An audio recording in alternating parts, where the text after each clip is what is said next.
So the project had on this transphobe, an Australian transphobe, for a response to a certain, a recent United Kingdom ruling, legal ruling that for the purposes of certain protections, women in the UK would be considered someone who is biologically woman.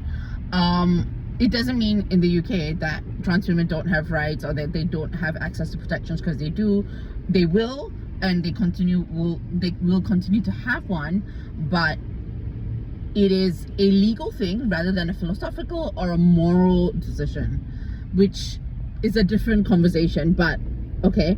Anyway, so in response to that, the project had on this transphobe who was like, yeah, we should have this in Australia too. And I'm not going to give you her name because I don't believe in platforming transphobes, unlike the project.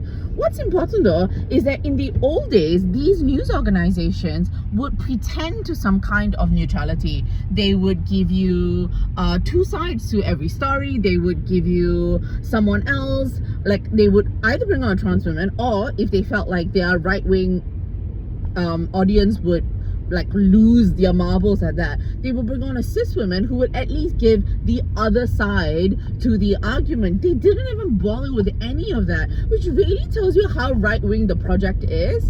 They had on this transphobe and there was no pushback, there was no other side to the argument, there was nothing. They just let this woman spout her transphobia, talking about how trans women are men who are mistaken or have problems, blah blah blah blah blah, and therefore they shouldn't be allowed into women's spaces.